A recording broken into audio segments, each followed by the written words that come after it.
မနေ့ကမပြီးလိုက်တဲ့အဆက်လေးလာပါပြီဒီနေ့ကဗီဒီယိုတင်ရမလားမတင်ရမလားဆိုပြီးတော့စိတ်တောင်မှစဝေးဆိုတာဖြစ်တယ်ပေါ့နော်စိတ်အခြေအနေကတိတ်မကောင်းလို့ပေါ့နော်အတန်တွင်းရတယ်လုံးဝစိတ်မကြည်ပါဘူးမကြည်ရဲ့အကြောင်းတော့နောက်မှပြောပြမယ်ပေါ့နော်ဒါလေးကတော့တကယ်ကြတော့အောက်ခံလေးပေါ့နော်ဒီဟာလေးကိုအရင်သဘောကျတယ်ပေါ့နော်နှုတ်ဖက်ပြီးတော့အဲ့အပေါ်ကအထဲထက်တောင်မှပို့ပြီးတော့သဘောကျတယ်ပေါ့နော်ဘလို့လေးမှလည်းမသိဘူး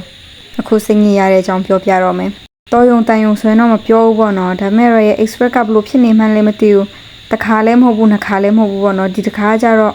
ပစ္စည်းမှာတာနှစ်ပတ်လောက်ရှိနေပြီပေါ့နော်ပစ္စည်းကရောက်မလာတော့စင်တာကိုဖုန်းခေါ်တာပေါ့နော်သူတို့ကပို့မဲ့ရုံကိုချိတ်ဆက်ပေးမယ်တဲ့အဲ့ဟိုသွားပြောတိုင်းအဲ့လိုပဲပြင်ပြောနေတာပေါ့နော်ပြီးတော့လေပစ္စည်းကလုံးဝရောက်မလာဘူးဒီနေ့ရောက်အောင်ပို့ပေးမယ်ဆိုပြီးတော့လုံးဝလည်းမရောက်လာဘူးပေါ့အဲ့စင်တာကိုပြောတာ9ရက်လောက်ရှိပေါ့နော်တရက်မှလည်းအချိန်30မကဘူးပြောတာပေါ့နော်အဲ့ဒါတောင်မှအဲ့ဆက်ပေးမယ်ချိတ်ဆက်ပေးမယ်အဲ့ဒါပဲပြောနေကြပေါ့နော်လုံးဝလည်းပစ္စည်းကရောက်မလာပါဘူးပြီးရင်ရှိသေးတယ်သူတို့ဖုန်းခေါ်ရင်လည်းသူတို့ကဖုန်းမကင်ကြဘူးပေါ့နော်ဒီတိုင်းအခါတရလောက်ခေါ်မှပဲသူကကင်ကြရပေါ့နော်ဆိုတော့တော်တော်စိတ်ပြတ်သွားပါပြီထန်းတပင်ဖက်ကိုရောက်တဲ့ဒလီလေးများတိကျရင်ပြောပြပေးခဲ့ကြအောင်အဲ့တော့အပေါ်ထဲတိတ်မကြိုက်လို့အောက်ထဲတစ်ခုထဲနဲ့ရိုက်ပြီးထားတာပေါ့နော်အားလုံးပဲဘိုင်ဘိုင်